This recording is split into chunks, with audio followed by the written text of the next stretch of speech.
Call the Cascade Charter Township Planning Commission to order for Monday, February 6, 2023. Moving on to Article 1, recording the attendance. All planning commission members are present. I'll also note that the supervisor has joined us. Welcome, supervisor. Moving on to Article 2, Pledge of Allegiance. Could you all stand? I pledge allegiance to the flag of the United States of America and to the republic for which it stands, one nation, under God, indivisible, with liberty and justice for all. On to Article 3, do I hear a motion to approve the current agenda? So move. Moved by member Moxley, support. I heard it from member Engel first. So moved by member Moxley, supported by member Engel. All those in favor, please say aye. Aye. Hearing none opposed, we'll move on to Article 4. Would anybody like to disclose a conflict of interest? We have a single matter coming up tonight. Hearing none, we'll move on. Article 5, approve the minutes from the January 9th meeting. Do I hear a motion? I'll make a motion to approve the minutes with 3 changes to Article 13 on spelling only. The word principal. Not a pal. Pardon? Not a pal. Not a pal, but a split. Yeah. 3 times in there. Otherwise, I'd make a motion to approve the minutes as amended. Member, yeah, did member Brunel have something else? I had a question on Article 9. I'm not sure the wording is quite right, as I understood it. Chair Nordic explained that for the planning commission to start the process of changing the master plan of zoning. To start the process of changing. Is that correct? So. Which Master plan zoning. Well, so. Which one? Here's what I explained that for Second the line, planning Article commission to 10. start the process of changing the master plan zoning for any part land, they would need to make a formal amendment to the master plan. I don't think to start the process, you need to make an amendment. Yeah, that's accurate. To start the process, we needed to send notifications, which is what we voted on. I think that's what he's saying. Yeah, Is no, that- what he's saying is accurate. What is here is inaccurate. So I suppose we should note that as well, Brian. Any other additions? So with 3 spelling errors, we had the what's required to start the process. Chairman Harding, Yes, can I add one other before you go down your list? Yeah, of course. Article 8, I know we have it crossed off, but should we make a notation that that was tabled? Because I'm just thinking if somebody's reading these minutes, Yeah. it's just crossed off. They don't really know if they missed it or if something happened. I'm just thinking it might make sense to just have a quick sentence I that think we says can what's keep it going on. crossed off, but put an asterisk and say that it was. It's tabled. Yeah, to be brought forward at a meeting in the future or something. Yeah, it was not ready. I think we should also, Said. yeah, specify as to why It wasn't that we tabled it for any other reason. It was not. tabled by the completed. manager Yeah. because he was not ready. Vice Chair Moxley. Article 7, second paragraph. I think it's just a wording issue. There was discussion, prompted by member Bruno, as to if Ingle Drive should be changed to a collector road since Tim Doherty Drive is a similar street and its zoning is being changed to a collector road. Yeah, I think the first we can take out. I would agree. Or I guess I'm confused about the word zoning in there. The zoning has nothing to do with the status of the road. Classification would be a better word than. Yeah, Zoning to classification. You're moving it. Get rid of it. Get rid of it. All right. Any other? Just one last one. Yeah, no. As the newbie, so on Article 7, the very last motion carried 9-0. As the newbie, I actually abstained from the vote, so I don't think. That's a big one. Good catch. that's a big one. So it was 8-0 with 1 abstention. Any other changes or modifications? Look at that. Remember Roland, nothing? No. All right. Now, the notes look great to me. We All right. did a great I job. hear you, I hear you supporting. Did a it. great job. Yeah, I hear you supporting as amended. Yes. All right, so seconded by member Roland. All those in favor, please say aye. Aye. Hearing none opposed. Okay, at this time, we'll move to Article 6 and acknowledge visitors that are wishing to speak. Anybody that is wishing to speak, I will tell you that we are limiting it to 5 minutes per speaker. So, what's that? At the end. We're doing it now and at the end. We do it 2 times. So there's an opportunity to speak before we have our presentation. And there's also an opportunity to speak now. If it's on the same matter, I'm going to limit it to one time for 5 minutes. So, For the end. yeah, of course. So, but I would ask that you come forward and your name and address, and if you're with a company or representing somebody, identify that as well, and then I'll start the stopwatch.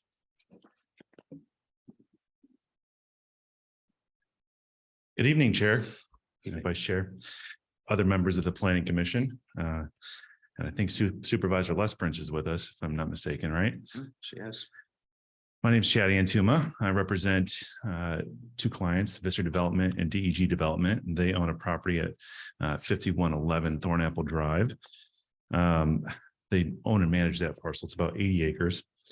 My clients couldn't be here tonight. They had a death in the family, and I assure you, they have an interest in being here and wish they could be here and are probably thinking about this meeting rather than grieving their lost loved one tonight.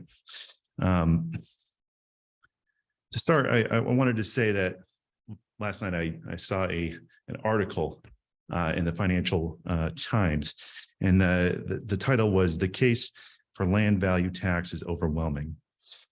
Now, I don't normally look at this stuff, but it caught my attention, and I think what I drew from there was a critical statistic, and it's that the value of non-produced assets in the U.S. is over 50% of the U.S.'s total assets. And they were talking about that in the context of land. Here we have that happening in Southeast Cascade Township, just southeast of this airport. That is, if this commission moves on changing the master plan at this point. Now, my client has purchased a property out there for millions of dollars. They intended to develop that property according to the master plan that was in place at the time. They wanted to bring good jobs. They wanted to bring good industry, good clean industry to come into this community and be an asset to this community, to be a not unproduced asset, right? They wanted to develop this area, and this commission is considering changing this master plan to potentially agricultural. That's going to cost them millions of dollars. It's also going to cost these other landowners a great opportunity cost, right? They have opportunity to sell their property to people that might be interested in investing in the community as well. So I'm asking this commission tonight to really take their time in making this decision. Listen to this subcommittee that has some great recommendations. Cascade residents haven't spoken on this. My clients haven't had opportunity to really speak to you on this. We'd like to be a partner with you. We'd like to resolve these issues together in a way that's equitable for everyone. And that's what I'm asking you to do. Okay. If you can do that tonight, a couple ways, I think. One would be to not revise this master plan, make the recommendation to the Board of Trustees for the township to say, hey, we can't do this right now. We shouldn't amend this plan. There's too much at stake for those that are interested in the area. Or 2, table this discussion and work with us. We want to work with you. We want to find a resolution that's acceptable for my client, for these local landowners, and for the township as a whole, right? That's the goal. That's what my clients would like. Thank you. I have a quick question, if I may. I know that's probably out of order, but I have a question. Are you or the owners of the development company residents of Cascade? And I'm just asking a question. They are, the company owns property in Cascade. Are they Owners of the residents company, of residents Cascade? of Cascade, and are you, sir, a resident of Cascade? I I'm not a resident of Cascade. Do you know if the owners of Visser or the other company that you represent are members of the community in Cascade? Do they live in Cascade? I do not know that. No. Okay, thank you. You're welcome. Thank you. Would anybody else like to speak? Again, we'll have another opportunity after the presentation. Excellent. Okay, we're going to move on to Article 7. There's a lot here, so I'm going to provide. Oh, did somebody else like to speak?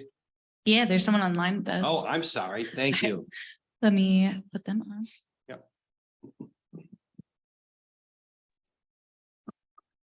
Hi, can you hear me? We can hear you. Could you please Hey, state your hi. name and address? You probably can't see me. We can't see you, but we can hear you. If you could Okay. kindly state your name and address. Sure, yeah, my name is Kara Jansma. I am, my address is 5528 Whispering Timbers, which is residence in the Kilmer neighborhood in Cascade Township. And I'm just becoming educated on this particular topic and just wanted to take an opportunity to present my concerns. In particularly my concerns of the subcommittee report, and that it underrepresents both the residential growth in the area and the significant impact rezoning this land would have on our community. The proposal describes the transitional industrial category as a buffer between the airport and residential, when in fact, I believe that removing the current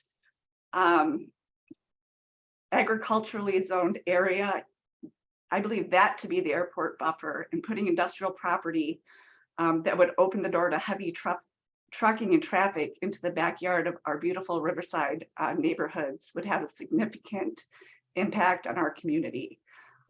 This hybrid proposal as I understand it, and I may be reading this wrong, but as I read it, would allow that entire overlay A to be subdivided into 3-acre parcels for trucking and freight terminals, manufacturing, contractor yards, et cetera.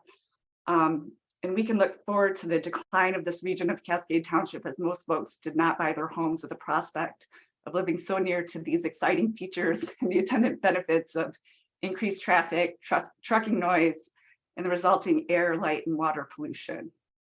So I just wanted to raise that concern and just highlight the proposal, if adopted, would be a blight to the Thornapple River area and adjacent communities. I don't believe the need to be well demonstrated, as there is plenty of undeveloped property north of the airport, also in the southwest corridor of the airport. I'm concerned that the report is clearly driven to secure a decision in favor of rezoning this current land by assuming that residents would prefer trucking and freight terminals to a gas station or hotel on the corner of Thornapple and 48th Street. And just really want to voice my concern with this and what I understand to be the concerns of those in my neighborhood and surrounding areas. Thank you. Thank you. Thank you so much for your comment. Do we have anybody else in Zoom? Okay. Hello, my name is Jennifer Murphy and my address is 7030 Kilmer Street Southeast. I live in the similar area as Kara, and I have recently been made aware of this discussion and what was going on. So I too, as I read the information and said that residents hadn't raised concerns and no one had built a house in 7 years. Well, we are just under that M6 bypass off from Thornapple River and towards 60th. And most of you would know there are an awful lot of new houses in that area. We built our house less than 9 years ago, and we just had one built near us in the last year. And I exactly that did not move out here and buy 4 acres off a road on what I would call the backside of the airport, so that I can not turn off my road facing all of the trucks. And a lot of us have that, and I'm sure most of those new houses. So when I read the report that only spoke about, no houses in the last 7 years, I would say it would be to the north of M6. There's a lot of new houses to the south of it who would be impacted by all of this as well. And I would second Ms. Jansma's that a gas station or a restaurant are a lot less concerning to me than the amount of heavy semi-traffic on our small 2-lane road, Thornapple River Drive. So thank you. Thank you. Thank you so much for your comment. Do we have anybody else out on Zoom? Okay, thank you. Anybody else like to speak? Wait till after. Excellent. Looking forward to it. I'm going to move to Article 7. So we have a lot to cover. So I'm going to, I guess, set up some format of how this is going to work, and then give you all some instructions after the presentation. So I'm going to turn it over in a moment to Member Rissy, who is the chair of the subcommittee. The Township Board asked us as a planning commission to look at the land that's contained within the airport and adjacent to the airport, and prepare 3 options on what we might recommend for future zoning in the master plan. This subcommittee has worked tirelessly and many long hours to do this, and I'd like to start by thanking them for that time. And I know it's been a lot, so thank you, the 3 of you, and thank you to former member Rappin, who was also a good part of this. So tonight, Member Rissy will get up and walk through 2 presentations, and then after that, I'll give you further instructions on how we go from here. So it's all yours. Okay, after hearing the public comments, it's pretty clear. I probably should give a little refresher here, a little background as to where we're at, and those comments are great. So I'm really glad that people are speaking out on this.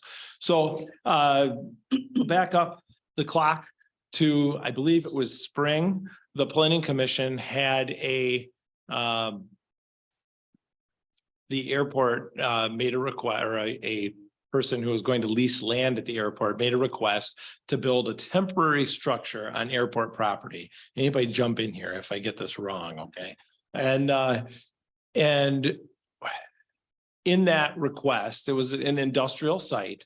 The Planning Commission ultimately did not go along with what was requested and added some conditions and wouldn't give some of the shortcuts, I guess you could say, that they wanted to allow that development to happen. Okay. And out of that, we had a conversation at a later meeting that maybe we needed to look at the zoning in that area a little more closely. And then we formed this subcommittee to look at the airport's zoning and what was allowed in that area to kind of refresh ourselves. And then as we started that process, the Township Board heard about what we were doing and asked us essentially to look at a more broad area, not just the airport area, but hey, why don't you go all the way to M6 and kind of include that whole area as a whole? And so we kind of expanded the view of what we were researching. We had 18 meetings between July 28th and the end of January of 2023. So in about 6 months' time, our meetings averaged around an hour at length. So that's essentially the background of what we started in this process, is to look at that. And before I dig into the details of what we looked at, I think I want to have Brian give a little update maybe on what Sandra had compiled for us. She was going to come to our January meeting, but we didn't have anything else on the agenda, so we canceled that meeting. So I think Brian's going to touch on that stuff as to what she reported. We had asked specifics related to what she found in the county as far as available land and stuff. I'll let you touch on that, I guess. Yeah, so the biggest question was, the subcommittee been hearing if there's no industrial properties available in Kent County, or very few industrial properties. So they asked Sandra to just provide numbers and sales numbers and lease numbers for that. And so our assessing department helped her with those numbers, and then she presented those at one of the December subcommittee meetings.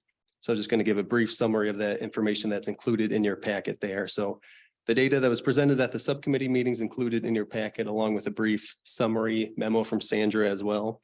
So the data shows industrial properties and buildings that were available for lease and for sale as of approximately December 1st, as well as the total number of industrial buildings sold up to that point. So she has her memo there summarizing it, and then the raw data there as well. So as December 1st, there was 66 industrial buildings available for lease, 2 of which were located in Cascade. There were 39, and that was in Kent County. There were 39 industrial buildings available for sale in Kent County, one of which was in Cascade. And then looking at this, she also noted the size of those. So of the 39 available, there were only 9 that were greater than 50,000 square feet. Just getting a feel for what was available was a number of those smaller ones, not as many larger buildings available. And between lease and for sale. And I don't know if some of those are joint or not. There might be for lease in between that. And then as well, there was in terms of sales completed, it looks like there were 81 sales of industrial buildings in Kent County, 7 of those being in Cascade, 2 of which were over 50,000 square feet. So again, that was just a snapshot of sales and leases to indicate what industrial properties were available at the time, and then with only a few of them being located in Cascade. Thank you, Brian. And then, so I regrouped there while you were talking. I figured out where I got off track here. I want to back up again. On the 4th of October, the Planning Commission had sent out letters and had a meeting where it invited folks that were property owners or stakeholders, if you will, in this particular area. So the folks on, for instance, Kilmer that were speaking, they did not get that invite because they were outside. They were on the other side of the highway, if you will, on the wrong side of the tracks. So we had invited homeowners and property owners in this specific region that we're going to talk about tonight. And we didn't really have anybody come in and make a lot of noise about making any changes with this specific area. So we started meeting, and the first thing that I guess I should identify before I get into this is that this whole area essentially is between the airport and the M6 highway.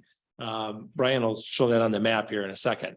And in that region, as things sit today, okay, and this was set up over 20 years ago. It was master planned over 20 years ago for the area. Get my screen up the far here. For the area between in this region between the airport and M6. Master planned as industrial, meaning that right now it's predominantly farmland, but as utilities were extended into that area, people could develop that area in an industrial manner, and that's the way it's been. And the other thing is the areas of the airport, which are shaded a little darker, closer to 48th Street and Thorn Up River Drive, the airport zoning allows for lots of uses. I mean, I don't want to say an endless number of uses, but significantly more uses than the industrial. Hotels, gas stations, I mean, you know, industrial warehousing, you know, aircraft hangars. There's lots of uses. And that's how things are written right now. That is the law on the books in Cascade Township right now, is that those things can happen. So wait, can you clarify though, the current zoning is different than master plan? Though? I mean, this is for the. It's master planned for master plan, is it currently it's zoned agriculture? The airport zoning is current. You're right. The industrial zoning is master planned. But so the zoning is agricultural.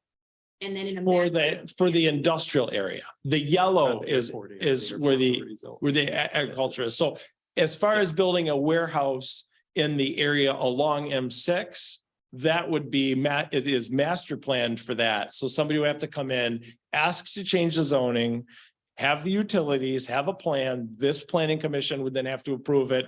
Township board would have to approve it. It would happen. Okay. As far as the darker shaded areas of airport property, that is already zoned, and they are already allowed in theory to build a hotel or a gas station at 48th Street and Thorn Up River Drive if they wanted to. And with the way it's currently written, with very little oversight or involvement from this planning commission or our township board. So as we kind of plowed through this, it became clear to us that there's really three as the subcommittee saw it, there's three options, if you will, that we wanted to present to the planning commission tonight. And they essentially, and jump in here, subcommittee, if you think I'm off track, because I know I've gone off track a couple times, but I'm pretty good at getting back on. It's a railroad term there. I thought Ralph would like that. So option one was to maintain the current master plan and the future land use and take no action on the non-AC zoned land. The east side of the airport would likely be developed over time as the market and utilities allowed. And I would think that after seeing the proposal that came to us prior, we would want to make some changes to at least the AC zoning, so that we had a little bit more oversight and review of what comes in front of us related to the airport side. If the decision was made to leave the master plan for industrial in that area in place, at a very minimum, I think we should have a little better oversight on what's happening with our large neighbor there. This area, there's already some developers that own land in this area.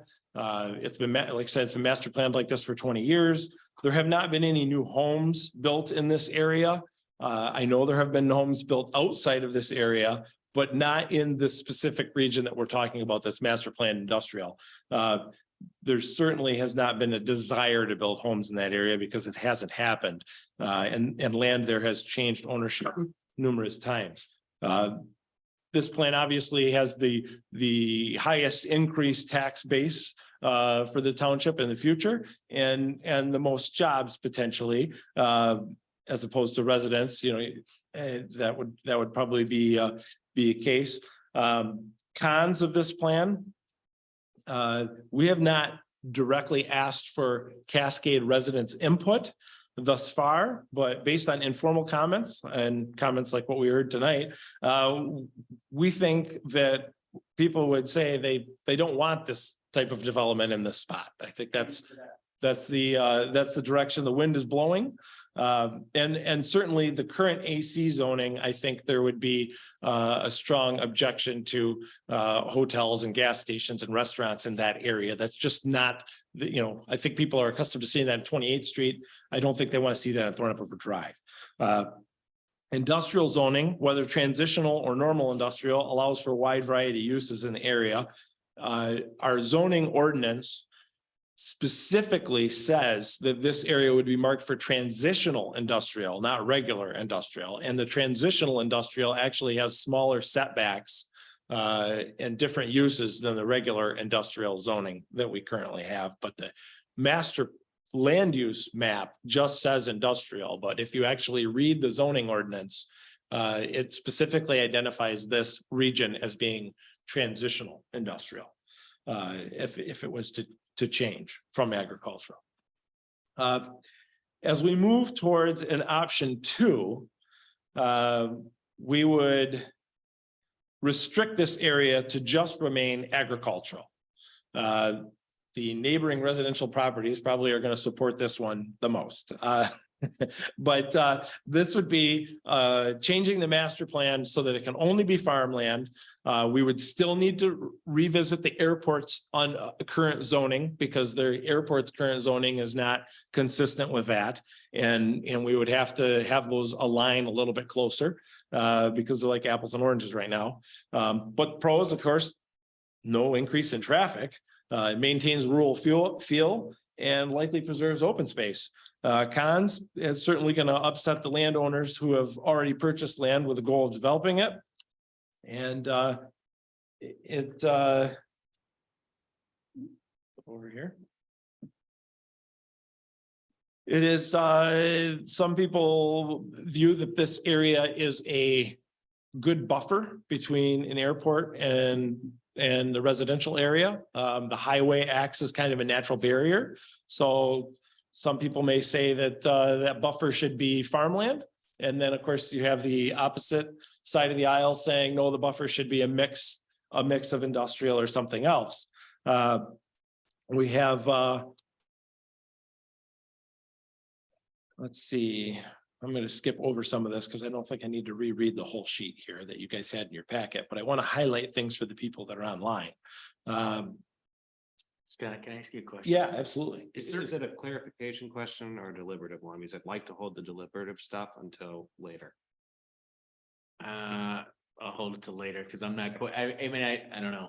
I mean, Yeah, if it's deliberate, you see where I'm going with this? Yeah. I want to get the full presentation. If it's clarification, by all means, ask it. But if it's deliberative, let's wait. well, I was wondering if there's any history on why the township zoned It's it. clarification. Okay. I was 20 gonna years say- ago, I was yeah, gonna like- say, that was in my notes of, I have some list of some of my own being on the committee, subcommittee, some personal comments that I have. And observations, I guess.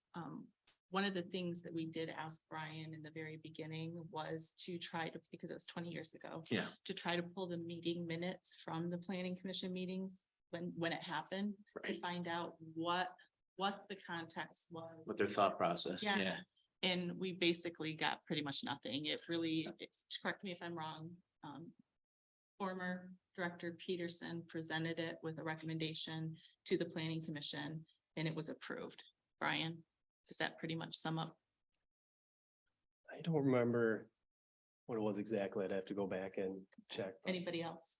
I don't think there was much discussion, if I remember right. And there was Not in the- certainly not much, there wasn't really any public comment either. It just, as far as what we were able to uncover, there was very little history There was a couple. to how it ended up this way. Yeah, there's maybe 2 public comments from people who owned property. I don't think anybody was against it at that time. And there was a recommendation to approve, and that's pretty much all we could get, which was unfortunate. I'm sorry. I want to keep it here. I don't mean to be, but 20 years ago, so. But it was 20 years ago. Yeah. This land use map has been around for over 20 years. At least 20 years. At least 20 years. So we looked back 20 years and that's where we're at. So in that time frame, the last 20 years, there haven't been any homes built in this particular spot. In fact, I think going back even beyond that into the past, homes have been torn down in this area, but there is a new buffalo farm there. And there's, other than that, there's not much farming going on in that particular area. Obviously, leaving it farmland is the least jobs and the least tax base of these 3 options that we're talking about.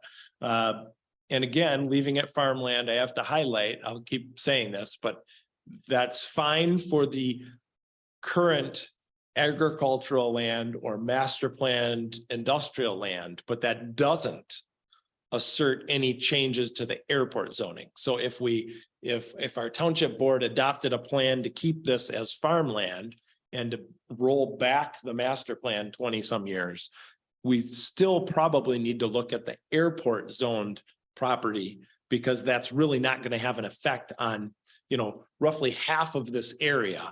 And actually, I'll get to that in a minute. So then we move on to a third option, which is what the subcommittee spent some time trying to create using staff and legal counsel resources. So we came up with a hybrid plan, which is designed to accomplish several goals. Preserve some of the prior land use plans for the area while limiting growth and uses. Allow the airport room to grow, particularly trying to steer that growth to the south and west, which would put it closer to Kentwood, closer to that 52nd Street and Craft 60th area of the township on the other side of the north-south runway. And it allows for additional industrial growth while preserving somewhat of a rural feel. We limit the AC zone uses, that's the airport zone uses, so we don't have hotels, gas stations, and restaurants, say on Thornapple River Drive. And we allow the current property owners in the area the ability to take advantage of the value their land has and to develop it in a manner fit for the area between an interstate highway and Michigan's 2nd largest airport. The pros to this are the area could still maintain some character. It would probably not explode in growth immediately overnight. It would not be a commercial corridor full of fast food restaurants. We would still allow for all of the agricultural uses to stand in the area. and it would allow for parks, schools, and churches. This hybrid approach would limit curb cuts on Thorn Up River Drive and has a large setback off of the road as well. It gives the township flexibility on what uses are acceptable in this area. Utilities would still be needed for anything to happen, so nobody could come in tomorrow and make a request any differently than they could have the way it's set up now. They still would have to go through the same process they have to go through now. We'd just be limiting what they could do. So for instance, this particular plan has about a quarter of the uses allowed in the area that the current industrial zoning would allow for. It would obviously have an increased tax base, more jobs. These are all the positive highlights, I guess you could say, or negatives, depending on which side of the aisle you're on. The cons, of course, would be that, yes, you're gonna have more traffic. Yes, it's gonna be less rural, and there would be no heavy industrial. If somebody's looking for like a manufacturing type thing, if that's what they want to see there, that's not permissible in this draft plan that we came up with as option 3. Let me see here how to say this.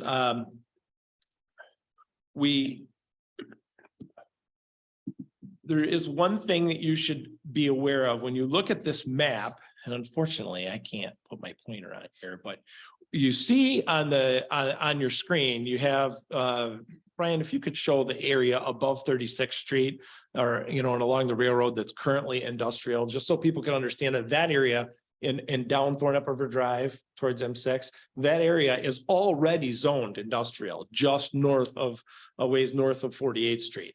That property is already industrial. And so it can be developed much swifter, if you will, than the yellow area to the south. Again, requires utilities and going through our standard process. So I want to highlight that because as we talk about this whole region that we're discussing here for these options is really this area that's almost entirely shaded as overlay A on the map that has the fancy blue writing on the bottom. That is predominantly the area that we're talking about making changes to. The yellow on the west side of M6 is the area that is currently future land used industrial. It's currently agriculturally zoned, but could be changed to industrial with a request and utilities. So that's kind of a snippet of where we're at, I think. Have I overlooked anything here? No, I'd like to say a couple things before. Yeah. Just as somebody who is on the committee, the subcommittee. Couple things. One is going to be something personally for me that is not representation of the full subcommittee, but I will say it was very difficult to be on the subcommittee at some points. I voiced a lot of the same concerns that the residents had voiced tonight, and I think you two will agree. My traffic was one of my huge things, driving that way quite often. I just can't even imagine having an Amazon warehouse in this area and the amount of traffic that would happen through there. So that's just my personal piece to it. I had to step back. We were given tasks to come up with a hybrid plan and to come up with, the 3 options, leaving it, changing it, or some sort of hybrid plan. So that's just my personal thoughts. I just wanted to put them out there. And a couple things just to add as part of the subcommittee. One, we did have legal counsel for the township at many of our meetings. I would say 30 to 40%. I bet it's closer to half. I started at 50, but then I'm like, well, but just so everybody knows that when we refer to Leslie for our new members, that's who we are talking about. That she was at these meetings, working through several things with us and giving us direction. So I don't want you to think that it was just the 3 of us and Brian. We did have legal counsel there for many of our meetings, talking through things. Leslie was a great resource for us. Yes, so I want everybody to understand that. I do want to clarify a couple of different things. One, I know when you mentioned 5-minute public comment, I think some people seemed almost offended by that. That is what we give to everybody at every meeting. It's our standard public comment. So I don't want anybody to think that they're being cut off earlier at this meeting versus a different meeting. Another thing I wanted to clarify, the report we got from Sandra, it is somebody who looks at statistically significant information. It's pretty much junk. I mean, you guys, it gives you some raw data to look at, but we were told by her, and we were told there was somebody from One of the developers in the area. the right place. Oh, The right place was at one of the meetings as well. And he did acknowledge as well that these list of available properties can go both ways. They could be still listed as being available when they're really not, that they just are still sitting out there available. And you have to, he said, if you're looking for properties, you have to actually call each one of these to be able to find out what really is available and what's not. So it's just something to think about when you're looking through the report. It looks like, oh, there's, you know, all these open properties. There could be more, there could be less. I don't think that we got great data on that. It was really no fault of Sandra's. I think it was just the system, the way things are listed. The other thing I think feels swayed when I read through the report is the amount of tax base, the amount of tax that's listed in here for industrial properties. Those were listed for established industrial properties within the Township of Cascade that are currently paying tax. I think that a lot of us know that if you're a new company within the state of Michigan, you can get tax abatements. So there might be 10 years or more where people, you know, all of this area could potentially be developed and they're not paying taxes for a while or not full tax amounts. So it's something for us to think about. I know it has been brought up a lot, the tax money, the tax benefit we would get from this being too industrial, but I think that that is another big question mark that we tried to do the best we could to see what the potential could be, but there was no strong information with that. So I think, sorry, I had taken some mini notes, but I think that that was most of my comments, just to add to what you. So I have a Can question I too. jump back in here a minute? Yeah, real quick? I have a question. Yeah. And the hybrid approach, because I'm a visual person, right? I'm trying to read your stuff. So are you? That's what I was Yeah, gonna okay, address. perfect, So, good. so in the hybrid approach is what that draft ordinance was at the end. I think it was chapter 14, if I'm not mistaken, at the end of the packet. And that essentially would be this overlay A area. And then there's overlay B. The way the airport's current zoning is, there's an AC1 zoning classification and an AC2. In this option 3, we just go to having the airport have one zoning classification, AC. And we change their zoning so that if they're going to do anything that is not aeronautical in relation, okay? So if they want to build a restaurant, if they want to build a rental car facility, any of those types of uses, they have to come to us and get a site plan approval, just like anybody else in the township has to. Currently, they're exempt from that, or they get a pass on that. So that would be the first change that's in this, is that they would be under a little bit more scrutiny, I guess, by the township. The second thing is the overlay A region is the area where we would limit what type of uses could be allowed in that zoning. So there would be limitations on the industrial side. I think we have less than a quarter of our currently approved industrial zoning. We would still allow agricultural to happen in that area. So it would be kind of mixed. So it could be residential, agricultural, or industrial. There's greater setbacks. We debated on parcel sizes, and maybe that's something the planning commission wants to get into, but I think we settled on 3 acres. There was talk about making the parcels larger, talk about making them smaller. There's benefits to each. We can debate that. But the smaller or fewer curb cuts, and what am I missing here? Am I kind of highlighting most of this? That was essentially the overlay A area. So we would basically limit a lot of the uses that would currently, under the way the land use map, the future land use map is presented, be allowed today. But we have this overlay B area. And what we did with that on the left side is I guess you could say we kind of took away from the airport maybe and industry on the east side. We said, hey, this area would be a prime spot to expand. And so we allowed for greater flexibility in that area. Currently, that area is mostly industrial, and so we felt like that was a better way to push some of the airport specific development.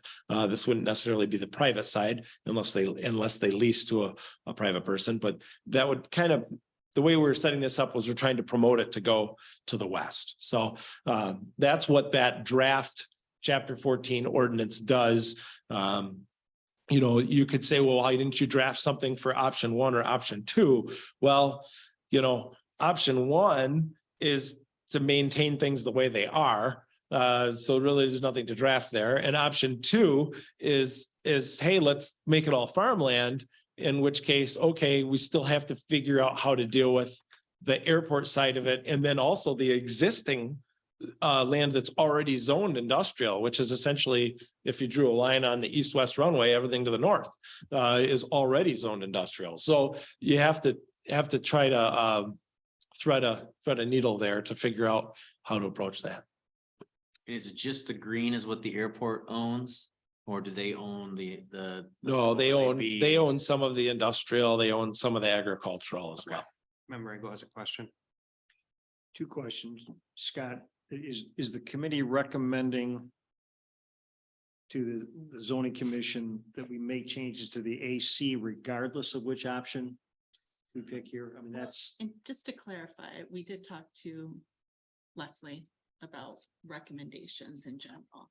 And we discussed, because it was never a formal request from the board, and it was never, we don't, even as the planning commission, we do not need to make a formal recommendation to the board. And therefore, as a subcommittee, we're just here to present these, knowing that there will be changes no matter what of the 3 are chosen. We know it will go back to the subcommittee to make additional changes, probably, if no matter what of the 3 it is.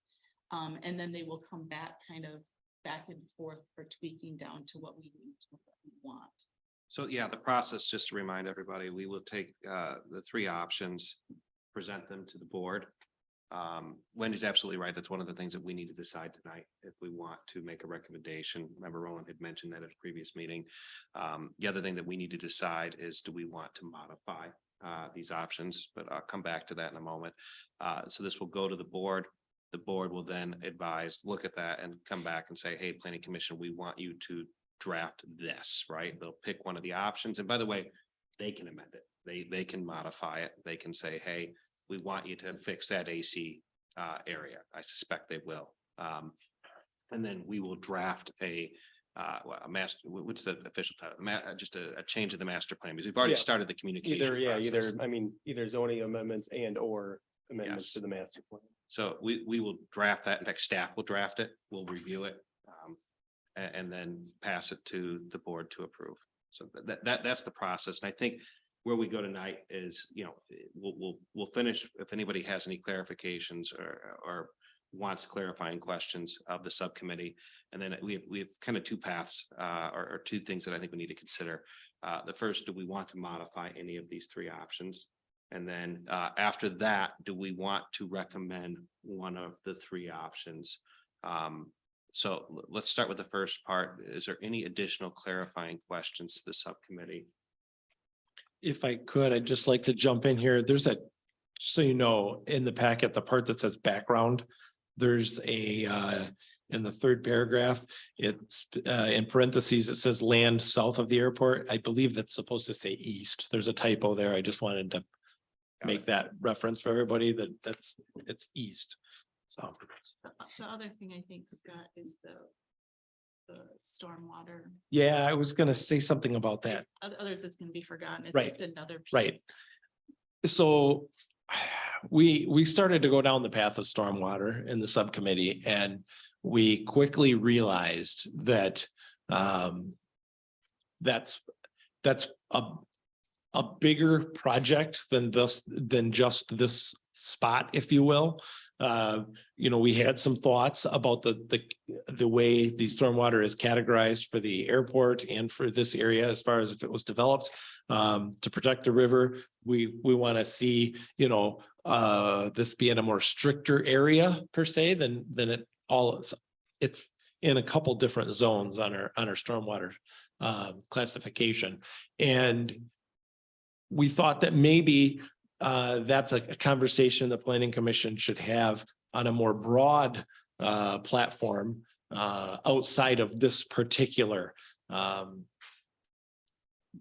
project, I guess. Right. And maybe another committee, something along those lines, because there's a lot more going on there than meets the eye. Now, there is some particulars, and one of them relates to the National Pollution Discharge Elimination System. And the attorney did draft some language for us that would give the township a little greater flexibility for any industrial or municipal holders of an NPDES permit. Currently, we don't really pay much attention to that. And the airport, of course, has one of those permits to discharge its stormwater. And with some so we thought that's probably something that the stormwater committee should look at, but we started that process, and I guess we kind of. And I think we came up with some bare minimum, what We I did. would call these recommendations from the subcommittee. We got into stormwater just because we were talking about site approvals and building approvals within the airport property, and stormwater was one of the big things that came up when we looked at the temporary structure in the spring. And so we had asked council a couple of questions for her to do some research to bring back to us what other airports and what other municipalities around those airports are doing. And we came up with this as just a bare minimum that we think should be changed sooner. Mhm. And then having maybe another subcommittee for the stormwater that would dig deeper into it to maybe get some more recommendations. Right. I think that's well said. Does anybody have any clarifying questions for the subcommittee? I have one. I believe I understand overlay A pretty well. Overlay B.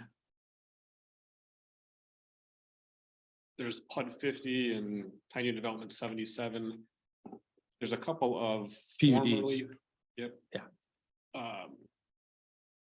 Formerly white areas that are now hatched. So in the blue. white areas are PUDs, planned unit developments. And so they are not shaded on our map because they don't really, they're PUD. So they have their own, if you will, rules, so to speak, but they fall in that area of overlay B. So if that area was to be redeveloped in some form, it would fall under the overlay B classification. The underlying zoning or underlying rules of the PUD would remain the same. Is that accurate, Brian? Is that?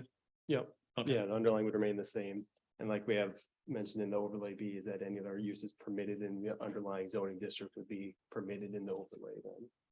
And since it's already, so the PUDs are kind of, so it's a grandfathered. The remaining parts of the overlay B is already industrial. For the most part, I believe it most part. is. I think there's a little bit of agricultural left, but yes. So what is the delta? What is the change we're imparting, just if it was ever completely redeveloped?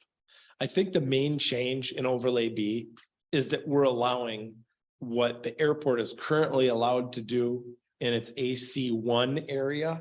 Okay. We're gonna allow that in the overlay B area. The idea, generally speaking, I guess a very broad example would be hangars. So Right. the area overlay A, if you've driven through there, geographically, you can't really put hangars in some areas of that because there's deep culverts and things like Okay. that. So our thought process was, we have heard the airport is looking for more hangar space. If that were the case, overlay B in the other corner would allow them that growth in that section. Thank you. The other thing I'd just highlight is that currently there's some AC2 areas along Patterson that have the AC2 part of the airport has a little bit of a limiting number of uses. It's a little more limited than the AC1, if you will. And our view as a subcommittee was that we just wanted to simplify the zoning. And so by having the entire airport on the same AC zoning, that just seemed to be a smart way to go. And we didn't feel that we needed to limit what they do along Patterson. You walk across the street into Kentwood, it's pretty developed and in a commercial or industrial feel, if you will. So it didn't seem like there was really any reason to hold back anything along Patterson. And so that's why we basically just gave that to them and said, here, do as you wish in that area. I mean, obviously, the way we're writing this up, they would still have to come to us for site plan approval, just as any other developer would. But I guess you could say that we were a little more relaxed on the west side of the airport than we were on the east side. You get to overlay A, that's really where we put the guardrails up.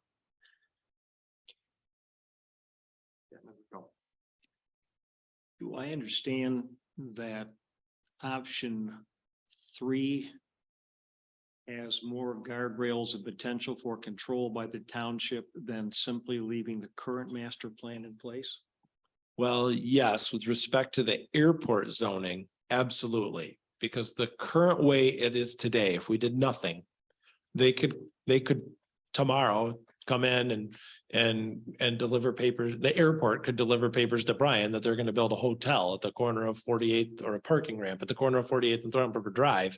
And I believe the way the zoning is currently written, they could do that. Am I wrong, Brian?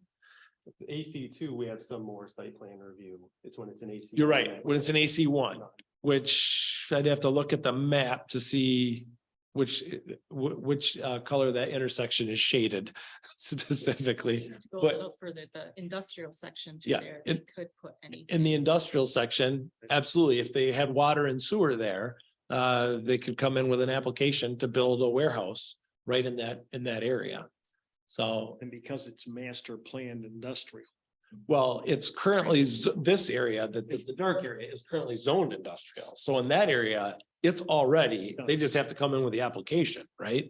But, and obviously check all the boxes. But if their application is all the boxes are checked and it's exactly what we say in our zoning ordinance is needed, it's pretty hard for us to say no, right? I mean, we're saying in order to do this, you have to do X, Y, Z. If they deliver X, Y, Z, it's hard for us to have a reason to say no. Now, in the yellow area, okay, in overlay A, that is still agricultural. That would require them to come in and ask for a change of zoning to match what it's master planned, let's say industrial. And they would have to get utilities there and then check all the other boxes. So it's a little bit more of a climb, if you will, in that yellow area, if it was to stay the way it is right now. But in theory, by having us have industrial in our future land use map, I think we're essentially telling the public that that's what we want there. And I don't know that that's the message we want to be conveying. But Joe, to your question, if they can do an industrial, if someone, if it's rezoned industrial, the overlay allows the township to require larger buffer yards, larger setbacks, larger lots. So I guess that's my point. And if we go with option A, do we actually create additional hurdles for somebody who wants to develop that currently agriculturally zoned property in the yellow section? option 3 or option 1? You said option If one, we- I think, before. Well, if we went with option 3, does that give us some additional controls? Correct. Yep. With that Okay. overlay district. With the overlay. And that's why, I mean, in theory, it was supposed to be kind of a blended Right. thought process. So And if I could, I'll jump in here and, well, No, I won't. I'll just let you go. Yeah, so I just, we want to modify any of these three options. Let's just start there. Yeah, otherwise, I think we could be here for a while, like, and then we can come to, should we make a recommendation to the board for one of the three options? But is there a desire to modify what the subcommittee has done? I'm not making that, advocating for that. I'm just asking the question. Yes. Well, like he mentioned, I think each of the three options doesn't specifically say that we're calling for an AC zoning change. Okay. And if we did want that, we would probably want to add that in specifically to all three. Option 3 specifically addresses the AC Right, zoning. right. Sorry, I didn't. Yes, option 1 and 2 do not. Two don't. But option 1 references So- that in option 3, actually. It does, as a point of reference, it says Okay. you'd have to look at option 3 for the, because you could extrapolate the AC, some of the AC zoning changes out of option 3 for option 1 or 2, but. Member Richardson, are you advocating that we would add the AC rezoning to all three options? I am. I'm if he's not. suggesting that that's a strong. Yeah, So I hear that from you. I Yep, hear it from I- Alan. yep. Does anybody else, or does anybody have a contrary opinion or? Honestly, I wouldn't even say it's an option. I would say first and foremost, we do this. Once that's done, now here are the three options. I mean, that should be a foregone conclusion that we Okay. rezone that. I mean, that shouldn't even be an option, in my opinion. Does anybody have a concern with that or a different The- opinion? Only thing I would say is, I mean, I think that's the right way to go. I absolutely, that's what the committee was originally formed for, was to talk about that zoning. So I mean, we obviously, as a committee, we're passionate about that. To draft up those options takes a lot of time and resources. It's not as simple as just pulling it out of option 3 and pasting it, because as you change that overlay A area, if you will, you kind of change the way we wrote it up. And I think that's why I feel that we need to get some sort of direction or semi-decision from the board. I feel like to know, okay, this is what we want you guys to do. We want option 1, we want option 2, or we want option 3, but we want these tweaks. Yeah, things Right. changed and then bring it back to us. So is the appropriate thing then to do is to provide the three options to the board and advising them that they're also going to want to instruct us to align AC3 to whatever option they choose. So I don't want to. The AC changes to, Yes. yeah, well, and It's a good way to put it. And Yeah. there might just be changes, because we talked about this a lot. I feel like there's 4 different things we're talking about. We're looking at the overlay B down in the. Yep. south. We're looking at the AC zoning in general. We're the stormwater piece of it, that small piece that we had. And then there's the big piece with overlay A. What do you want us to do with that? I feel like we kind of have an idea of what would happen with the first 3, that those, I mean, and maybe the board will surprise us, maybe they don't want overlay B. That would be just a yes or no, I guess, pretty much. But I think those 3 questions are pretty easy to answer, but the real third question is, what are we gonna do with overlay A or future land, that whole section? And with it, we need to have direction, because legal counsel has a lot of rewriting to do, no matter what, to Yep. pull those things out and to rewrite it. Out of all 3 of them, she worked on number 2, the middle option, I guess, option 3.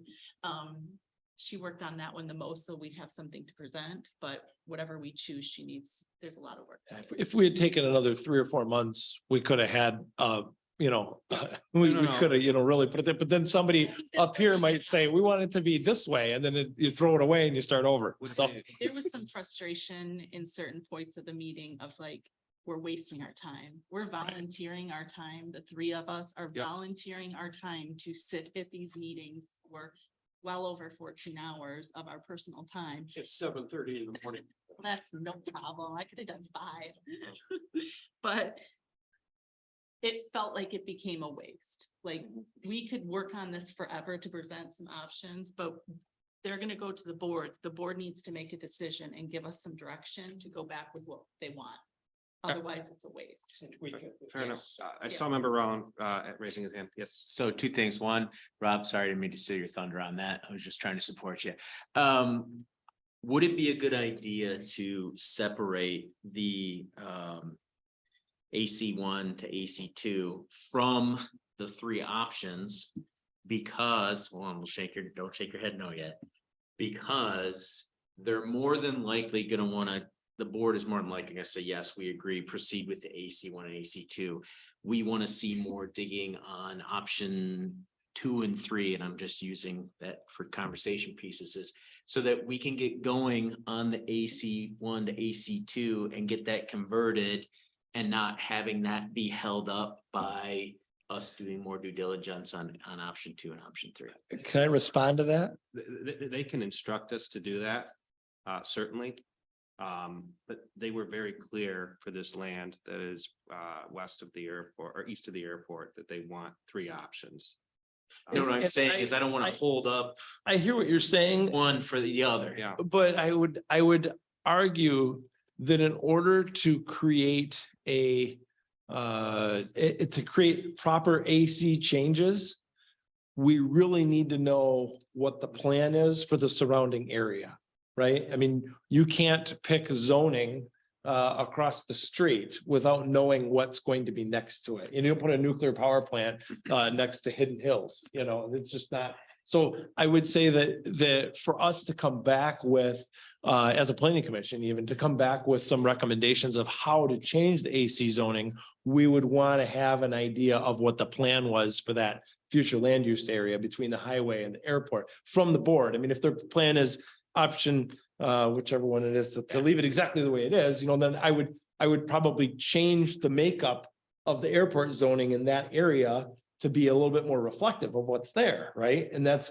why with option 3, we kind of tried to do that. We need alignment with the AC. The other thing too, Brian, speak up if I'm wrong.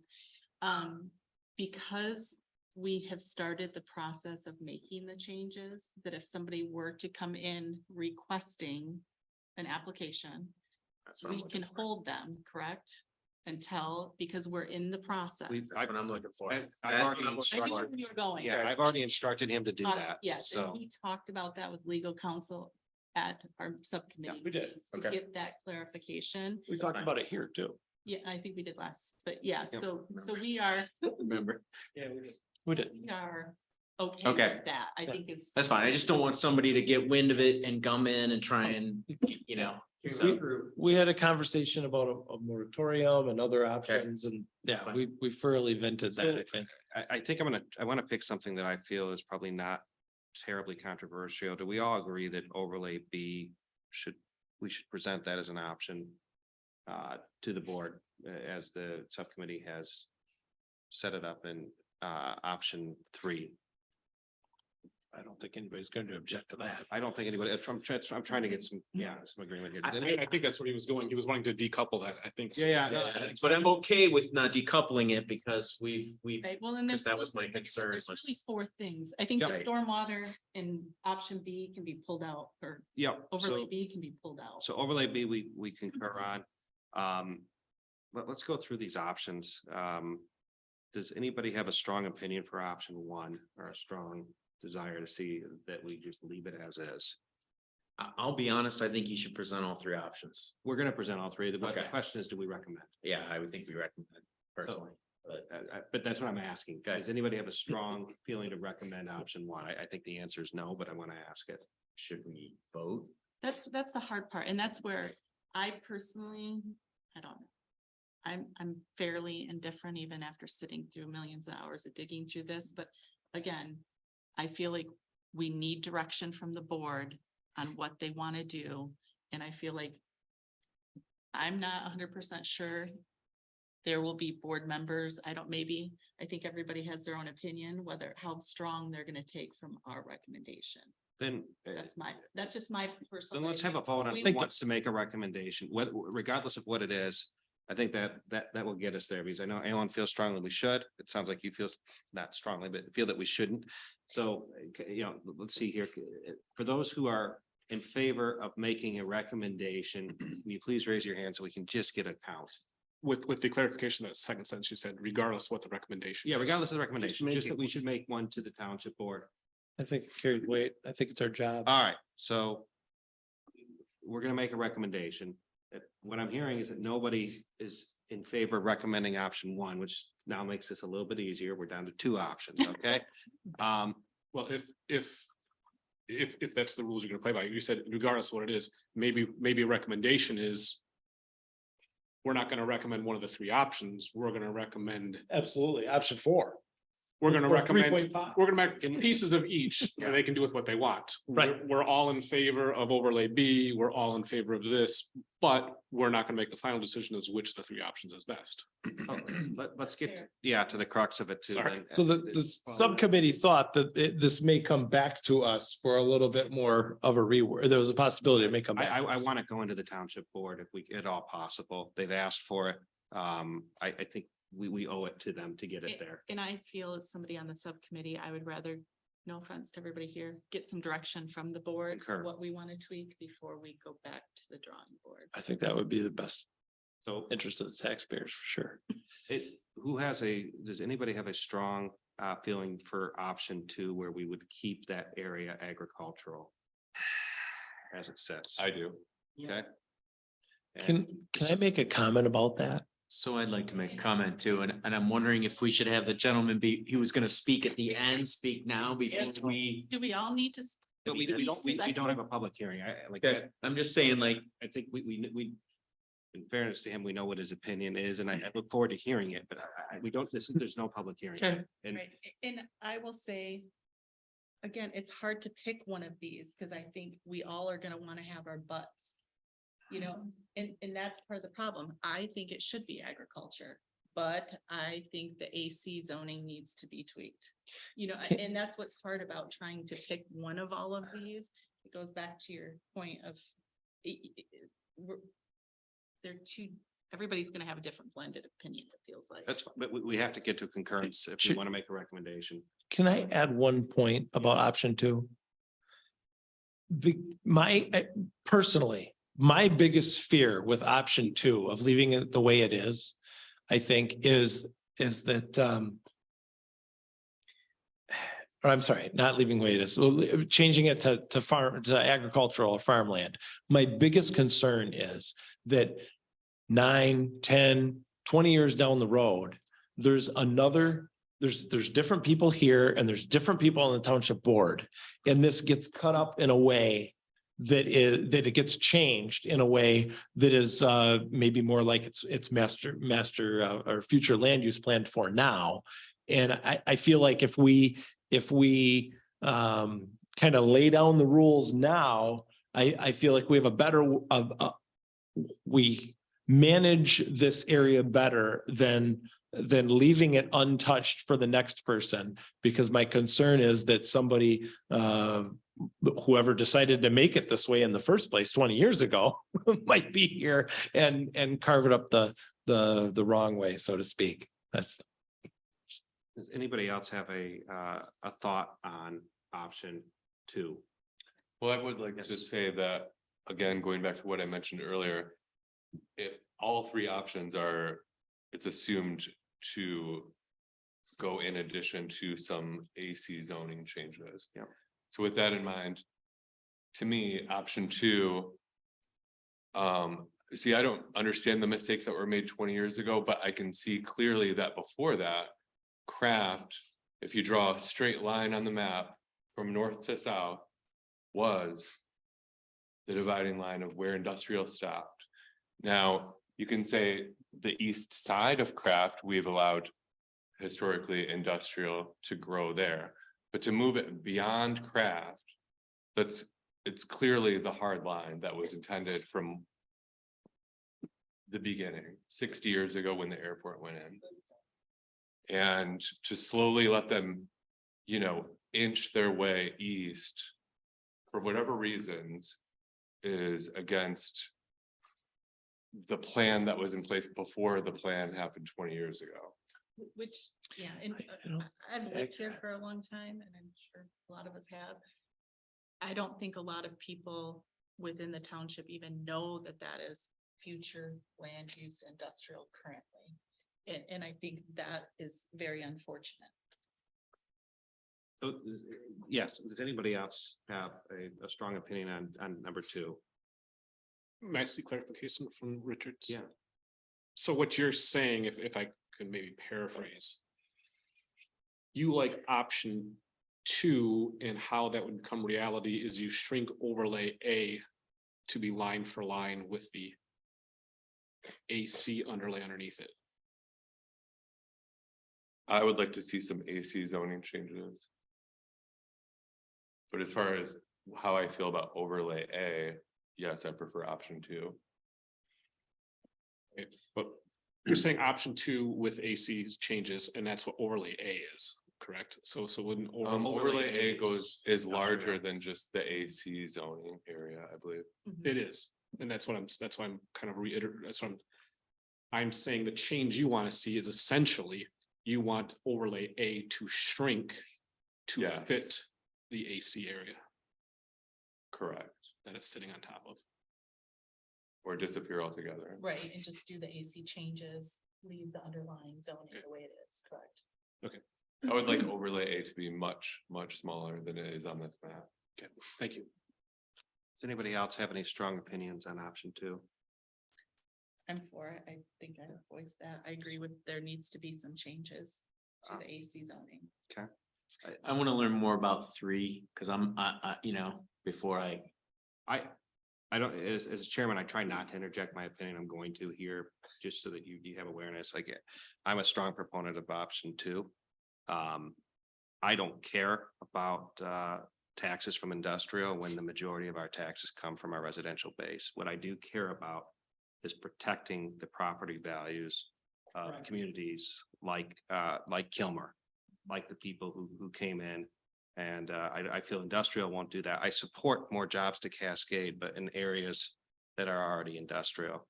I think that the former community development leader did a snowball job 20 years ago and snuck it under the radar because every single resident that I talk to is pissed when they hear that this is zoned for industrial. That when I tell them that at the corner of 48th and Thornapple River Drive, there could be a hotel, a gas station, and a McDonald's tomorrow.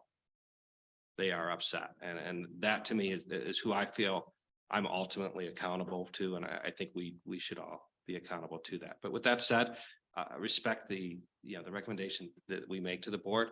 I suspect a number of the board members that I've spoken to are in alignment with keeping it as agricultural. So, but that's my opinion. Let's move on to 3. Does anybody have strong opinions for 3? I know that I suspect Scott does and Ralph does, given the work that you all did in the subcommittee. Does anybody else have wish to speak about option 3? I was actually gonna not make an opinion Oh, I'm my apologies. because I didn't want to steer everybody in a certain direction, but Go that ahead. was, yeah. But that was before. Well, no, I'm saying nothing. I'm just gonna say, as a member of the subcommittee, I still think we're able to have our own opinions. That's why we sit on the planning commission. And I do Yeah. think that we have the right to voice our opinion. I feel like just what you said, I sit on the planning commission as a member of Cascade Township, as a citizen of this township. And my job sitting on this planning commission is to represent members of the community with the choices we make. And so I think by saying that, and by saying I support it to be agriculture, I don't think that should sway anybody's opinion. Everybody sitting here should be able to have opposite opinions that we have, that each other have. That's part of it. We make up the diversity within the township, and that's my opinion. It's member Engel. Before the record, I think I'm the largest or most enthusiastic conservationist here. Based on my prior history, and which is why I'm going to surprise some people here.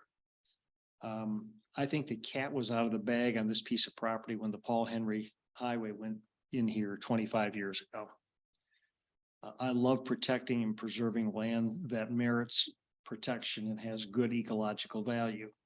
I went out and hiked some property out here 2 weeks ago. This area overlay A is no longer a quiet agricultural area. It is a somewhat barren granted buffer between an extremely busy airport and then on one side and surrounded by highway on the other side. In my mind's eye, the highway is the buffer here, not something else. I like the idea of being able to control growth here under an option 3. And that may be because I don't understand what could potentially happen with option 3. But leaving it alone without the types of controls that I think the township could exercise in the yellow areas here is as scary to me as well, I'll just leave it at that. That's sort of Joe's opinion here. And this is a very difficult decision. I mean, there's a lot of beautiful terrain in this area, stunning terrain. And I don't know, and I appreciate the concerns of the residents that live to the west of the Paul Henry, which has been there, what, 20, 25 years? I'm going to bet that most of the people that moved into that area, certainly not all, moved in knowing the Paul Henry Highway was there and everything that comes with that. And so I guess my thought is that option 3, in terms of controlling the growth there, makes the most sense. I'd love to hear what Scott has to say. Well- Then member Brunel. Well, actually, can I jump in first? Yeah, absolutely. Go right ahead. I'll take kind of a hybrid of what Commissioner Rowland and then Commissioner Engel just said. So I would second more information, and as a steward of the environment, I'd like to see a topographical map. So where does all of the runoff from that area flow? Does it run to the river? Does it run to our most important resource? So if we make that industrial, all of that is flowing to our rivers. That's something that's not addressed in here at all. So more information I think is needed. And that's where I think we got into the stormwater. So I get it. And I don't want to open that can of worms. It was a can of worms. It is. I also understand what you're saying, that it was lost when the Henry went in, all Henry.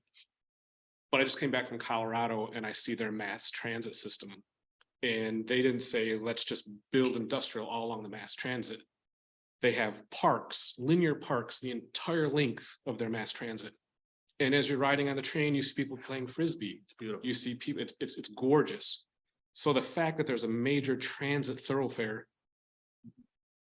doesn't mean the area is dead and move on in my mind. It's scarred.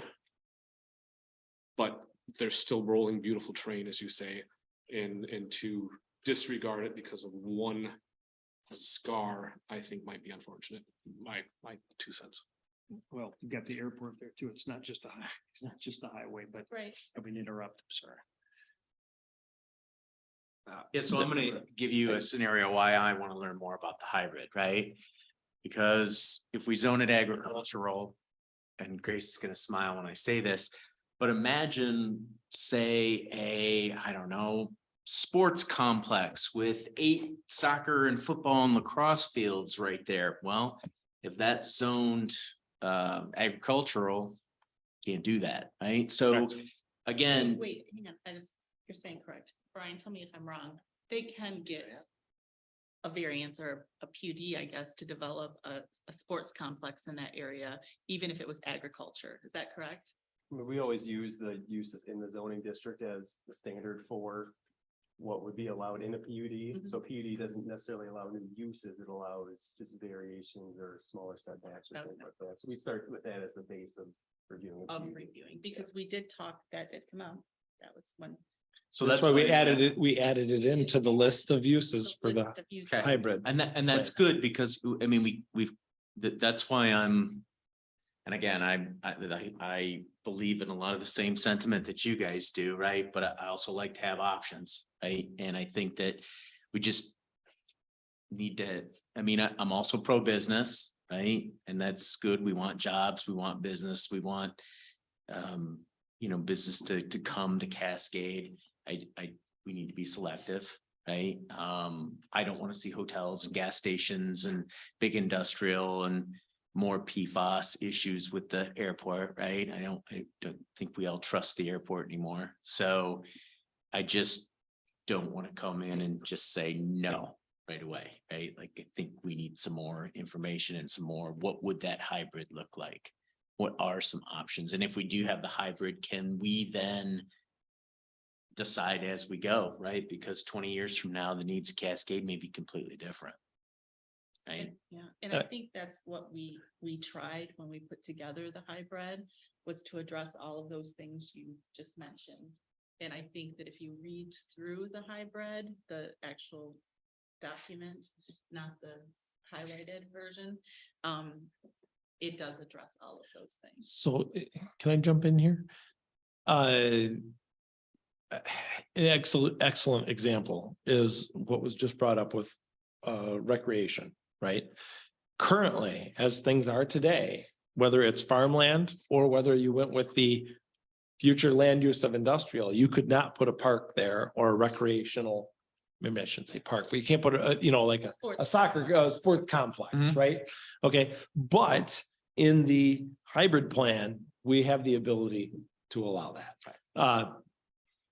This is a really challenging one because I think from my perspective where I'm sitting, okay, I'm torn with the fact that 20 some years ago, someone let the cat out of the bag, so to speak, and said, hey, this area is going to be master planned or future planned industrial. And all of the homeowners in there or landowners in that area then lived their lives the next 20 years with that in mind, that their land was going to be an industrial use, right? It's not going to be a farm anymore. It's going to be an industrial use. Some of those property owners sold their properties. Some others didn't. Some might be getting to the point of retiring, expecting to do that. And now if you suddenly just pull that rug out and change that after a precedent of 20 some years and go all the way back, I think is somewhat unfair to those folks. Yeah. So that's a very hard spot for me because I've grown up in Cascade and I've driven down that road and many times and spent a lot of time in that area. And I like it the way it is. I want it to stay the way it is, but I think that decision was made 20 some years ago. And so the best way to write that decision in my mind is to maybe not do a hard reset and go back in time, but essentially go with a hybrid plan. And I'm not saying it has to be this version. Right. This is just what we started with. We as a planning commission have the ability to carve this up however we want. And obviously with the input of our township board. But I feel like we've already passed into this. Now we just have to tap the brakes and say, okay, wait a minute here. What do we want? What don't we want? There's going to be something there. So that's my take on it. And the reasoning behind my take on it. I wanted everybody to have a chance to say something before I jumped in, I guess, for that. Being devil's advocate, though, I'm not sure I've thought this through very clearly, but it just popped into my head as you said that. Earlier, we talked about there's very few homeowners in that area. There are. So if you look at the percentage of harm done either by head count or total value of property holders in the township, doing a hard reset is a small percentage of harm being done. Unless you're one of those property owners. For a greater good. Yeah, I get what you're saying. I get what you're saying too. Just one really cold abstract way of looking at it as a statistician. Sometimes is what's it called? I'm an engineer. What's it? Well, when they built the expressway, what was it? Variance. No. When they seize land. Eminent domain. Eminent domain. Thank you. That's the word I was looking for. Sorry. Right. All those people didn't sign up. And Yeah. Sometimes. Yeah. A small percentage of people feel the brunt for the greater good. And there's some people in Kilbur that lost their home because of that. And they were not happy about the way it went, but yeah, they didn't have a choice. So I'm not sure that's the way I feel, but it's a logical thought that I think should be You know, with expressed. the hybrid manner, that kind of still maintains the potential value of their property because it's still, there's a chance, right? I mean, Well, have we heard from any of the residents that that was their plan by holding on to those properties?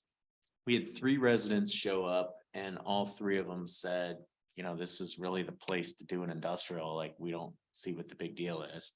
And I think, and I forget which side of the street they lived on, because I know there's a bunch of new houses on the other side of the street. I think it was everybody that owned that Yeah, I don't know that property. we reached out to the people that were Yeah, adjacent, which may have been a mistake. yeah, Well, and something to point out that was part of. which public- surprised us. Yeah, it was part of public comment is it might not directly affect the people that live right off from Thornapple River, like Kilmer, for example.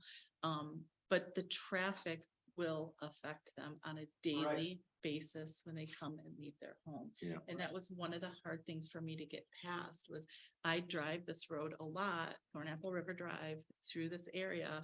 And Thornapple River Drive and 48th Street is already dangerous. There's a light at that intersection, but there's accidents there all the time. And that was one of the biggest things that it was hard for me to get past, that it might not directly affect them if you look at it from the map. But as somebody who, I don't even live in this section of the township, but I drive it enough to think that would be really annoying. I can't imagine having my house off the street and trying to pull out on a daily basis with potential semis or who knows, even if it was just industrial where people were driving to work, their main cars, it's still a lot more traffic on the street. I agree. And correct me if I'm wrong, the airport themselves, have they not recently said that there's so much traffic on Patterson area because of all the warehouses and industrial, that they would like a new entrance? That Would meeting's we coming. then want the same traffic? That meeting's coming down the road. So Mark your calendar. Correct. That is their thing.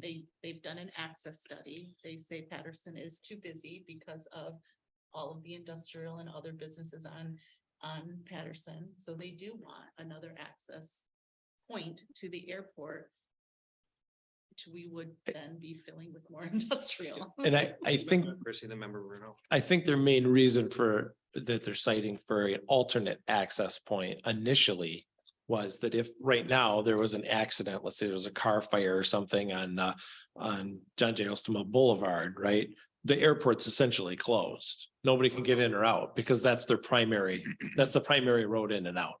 So by let's say using the 36th Street interchange and running a second entrance in, that solves that problem.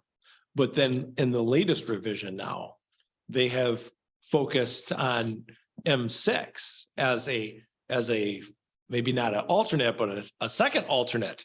And that's where I think things get a little bit more tricky, particularly with what we're talking about right now. And what we're discussing could maybe push or impact that decision that they're about to make. So I'm just throwing that out there that, there could be leverage from one for the other. Maybe not. Maybe they just completely ignore us. And that's entirely possible. Member Bruno. I guess I'd like to make sure I'm listening or I guess more probably hearing correctly. If I synthesize what Commissioner Rowland and Rissy and Richardson just said, they don't really sync, do they though? So you'd mentioned, which I was thinking, oh, that's a good point, getting the rug pulled out from underneath you. But no one has come forth and talked about getting the rug pulled out from underneath them, as you pointed out. Is that correct? We invited all the people that were inside that area and they came and said they kind of anticipated become industrial, but did anyone say you just took my nest egg? Only the current developers who own property. Correct, which was. Yes, So but we've residents. had, so no residents. Correct. No. We've had one developer step forward. Okay, two developers. Two developers stepped forward, if I'm not mistaken. Yeah. But residents didn't complain. So the rug pull out from underneath you is a phantom group other than developers. I don't know. It's hard to say because the residents didn't complain. Okay. Right? And which would lead me to believe that. It's illogical. Well, that they said, like, guys, if we were gonna put an industrial place, this is probably where it would go. right? That's what they said. One of the comments was Nobody something. was passionate about. No, I wouldn't say they were passionate, but they weren't Get off my they lawn, weren't, right? they weren't passionate about blocking it either, right? So, which kind of, why are you showing up if you're not passionate about blocking it? Then logic would dictate that you're more kind of in favor of it than you were. I felt they were more, 60-40, right? They were 60% in favor of it, right? Well, I mean, felt, the fact is we invited every property owner in that area. yeah. And the only two that were against changes were the developers, if I'm not And there was- mistaken. There was only a total of 7 though, correct, Brian? I believe that's correct. Yeah, the supervisor has a comment. I was under the impression that they were related or maybe from the same, several were from the same property. All And associated. I with think those there's a two lot of developers. relations with those properties, as I understand it. Most of but the residents, as far as residents in the area, people living there in a home, I think only 2 residents actually came. If I'm, okay, It was Yeah. 2 or 3, yeah. And what we didn't do is send a notice out to the adjacent residents who, we talk about impact, right. is substantially larger in terms of, what their property values or, as Wendy articulates pretty well, their daily drive, right? What that impact looks like. We did not, people found out about it on Kilmer and they're here tonight. Yes, member Bruno. Agreed, but if that's kind of a corollary to what I brought up. Yeah. I think we could logically conclude that they're not gonna, a rug wouldn't be being pulled out from underneath them if we invited the other population. Yep. The adjacent population, no. Yep. All right, do we have 5 members that are in interest to recommend hybrid 3 and perhaps with feedback from the board on how they'd like us to craft it? Can I get a show of hands? I want to see if we have 5. 1, 2, 3. This is for option 4. 3. Yeah, for option hybrid. I'll throw my hand in. All right, so I see 1, 2, 3, 4. So we don't have a quorum. So I might suggest that we submit 3 options to them without a recommendation. Well, I would tell them, my opinion would be to say, listen, these are 3 options. And quite frankly, the commission was split between 2 and 3. We had 4 on 2 and 4 on 3. I think I would word that differently, and I would say, here are the 3 options.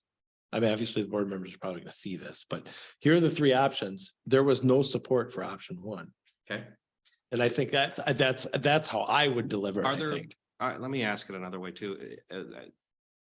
Option 2, we asked for 3. Option 2, if you could put your hands up, I want to see if we have 5. I don't think we do. But for option 2, 1, 2, 3, 4, 5, we do have it. Okay.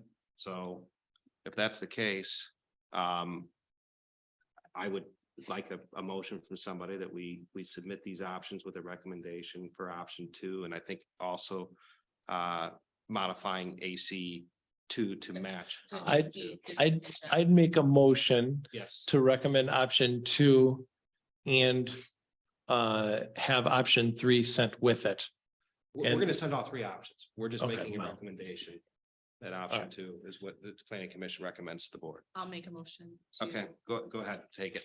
To send the recommendation to the board for option 2. I'm getting them all Yep. confused in my mind. We're gonna submit all 3 options though. Yep. Option 2, with the understanding that it will still need to come back with comment back to the planning commission for the planning commission and the subcommittee to make additional changes within the AC zoning.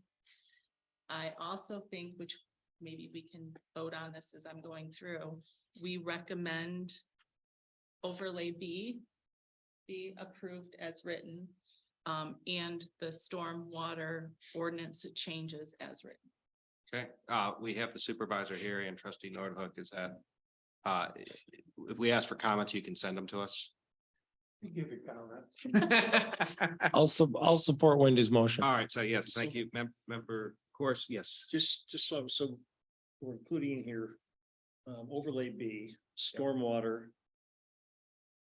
And the change to the AC. Hang on, we're recommending overlay or we're recommending option 2. And option 2 is to retain it. To remain ARC zoning. Yes. Okay. So yes, go ahead. I'm sorry. So, we're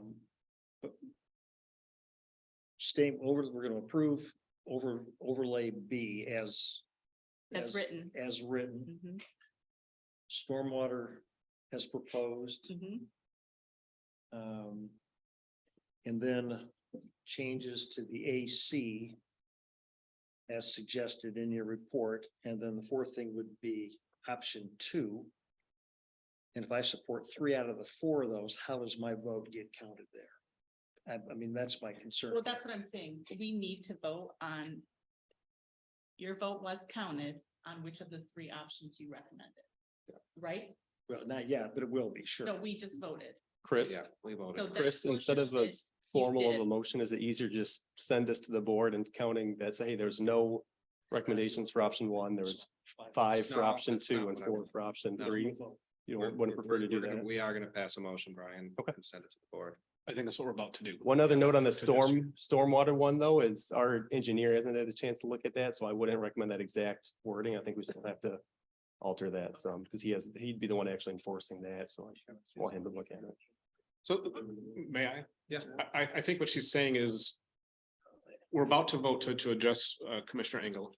We're gonna vote option 1 as is, option 3 as is, option 2, not to steal the word hybrid, we're hybridizing option 2, or bastardizing option 2, right? We're tweaking 2, we're voting on 2 with a little asterisk. We're voting to submit all 3, but to make a recommendation that you take option 2 with also including overlay 2. B, thank you. Overlay B, stormwater recommendation and aligning AC district to match option 2, retaining as agriculture. Do I have that right? Perfect, that's my understanding as well. And then member Rissy supports that. Is that what I know? Or yeah. You started. I did support it because I wanted, but I think there's a. Votes. And that's what I was trying to say when I said it. We voted on the option we want, but I think we need to determine if we are all in support of. I think what member Engel is saying though is we did not have a formal vote on the options. We saw hands go up anonymously, but nobody, we didn't say, we'll take a vote, ayes and count, Right. and move on. We didn't do that. But this motion could in fact do that too, right? Sure. If we put so if member Horsnich made the motion, member Rissy supported it, correct? I can support it. All right, so let me ask, all those in favor, Brian, do a roll call, please. Just so we're clear here, and I apologize. Yes. What is the motion we are voting on? Are we voting on all 4 components Yes. right now? It's a motion to recommend or to present all 3 options to the township and then to make a recommendation that has those 4 components. That we recommend that it stays ag, that the stormwater recommendations with the township engineers oversight. And Wendy, keep me honest here. The overlay B Mhm. and aligning AC. Changes to the AC. Yes, And if I don't support one component of that motion, then I would vote no on all 4, even though I support 3 out of 4. that would be. Okay. All right, Yes, just so I understand. yeah. So Brian, if you could take the roll. I'll go through, I was on the minutes here. Member Nordhook, Yes. member Reese, Yes. member Moxley, Yes. Chair Nordike, Yes. member Richardson, Yes. member Corstens, Yes. member Engel, No. member Bruno, Yes. member Roland, No. 7-2, the motion, or 7-2, the motion carries. All right, thank you all. That was a lot. Nice job. Yes, to the AC district or to the subcommittee. Thank you. Yeah, well done. Yeah, so, question for the subcommittee to consider is, do you want to continue if this stuff comes back, or should we appoint another one? You've all put in a ton of time and I don't need an Yeah. answer now, No. just. Well, My opinion would be that once it comes back. Yeah. The committee's been formed I specifically for a year. want to give you an out, is all I'm saying, and if you. I love the idea of not looking at it, but I think it's probably in the township's best Again, interest we for don't- us to we need do it get- we need because. to Get information from the board, so just, Yeah. all I'm saying is consider it. Let's move on to Article 8. Does anybody have any old business they wish to discuss? Just Member quickly, Gorsuch and Member Moxley. I think that at our last meeting, we just talked about the rules of conduct, I think, and Brian was back to us, so I just wondered. if So he had a they're, yeah, I can give an update on that. He sent them to me and we did not get to them, which is frustrating to me that, they're back again. The attorney, we sent a note, the last time we had an iteration, Brian looked it up. We sent a note to the attorney to get some clarification. We haven't gotten that, so I told him before we take it here to send it to the attorney with what we asked originally and to get that. And I don't think it's come back, has it? I think it just did on Friday as I got one, so I'll touch. I base appreciate with you not putting it on the agenda. It's too darn much. I'll touch base with you on. Yeah, so we'll get that back on. I'm just miffed that we somehow missed that we get to take it all on again. Maybe we can call Craig back in to help. So. Yes. On that topic, because I think it's kind of bridges that and Article 7. At the end of Article 7, there was a 2-page flyer for training. That's coming That's up. a new That's a new business. business. Oh, Or I'm any sorry. other business. Yeah. Okay, sorry. Called any other business. All right, does anybody else have any old business? I do. Yes, Member Moxley. 6480 Cascade Road. The property has been vacated. Ralph, I took some pictures. He had his whole front lawn with, did you see it? It was I the wanted neighbor's to yard. It was the neighbor's yard. It too, I was think. everything. Oh, I was wondering if it was the sheriff. that did that. Yeah, Having only took somebody about who 2 did years. people before. and a lot of complaining. Yeah. All right, Grace can replace me now, because that was one of the things I wanted to. We're getting a lot done tonight. Moving on to Article 9. Brian is going to talk about some educational training opportunities. So. Yep, yeah, so, and Chris had mentioned this before, is bringing up educational training to you guys when it's available. So through the Michigan Association of Planning, they have this training for elected and appointed officials. So this is a little pamphlet or flyer that they have. So they have a number of training opportunities here. Some are in person, some are virtual. And so we do have money budgeted to allow for planning commissioners to attend some of these.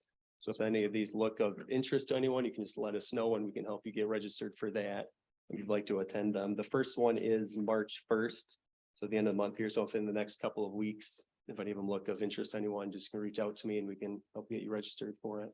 I would strongly encourage us if we could get to all of these. Scott did one and. I've done a couple. Great, yeah, it was. I think a I've great done 2 or 3. experience, right? I mean. Yeah, I mean, I wouldn't say it was like great experience, but it was informational. Yes, it was. It's been helpful for you as a planning commissioner. Absolutely, absolutely. I learned something and ironically, one of the spots where I found it extremely useful was I think I did a class on site plan review and stuff. And I've been vocal about that here in the past about, I didn't think we handled those maybe as well as we were educated in that. And it turns out that was an accurate statement. So, yeah, I'm just saying, you can pick things up from this and.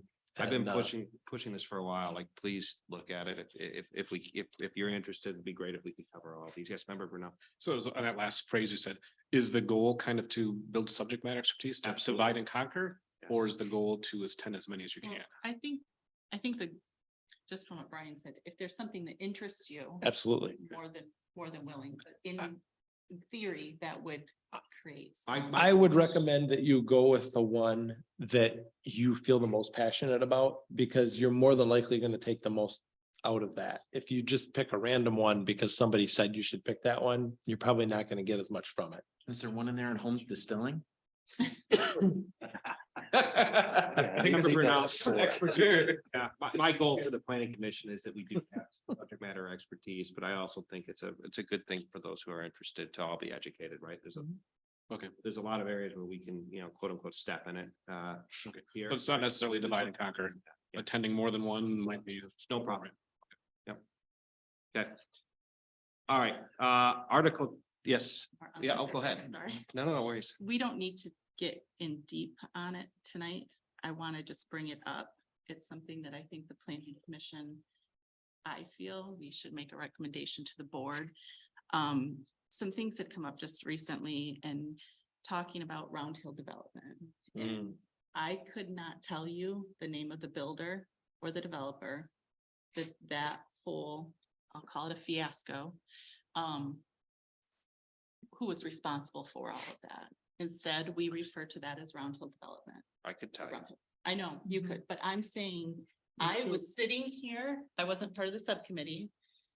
But I think it's very unfortunate for the people, the citizens of Cascade that live in Round Hill, that has a negative annotation. It is on our website, Round Hill. I feel that we should make a recommendation to the board to take either the Round Hill off and replace it with the developer's name so that we all know his name. And we refer to that as the developer fiasco versus Round Hill. I think it's unfair. They're citizens, tax-paying citizens within the community. They paid $1 million some for a home. I don't think it's appropriate that we put this negative annotation with the particular development as much as we should with the actual builder that was, or developer that was responsible for it.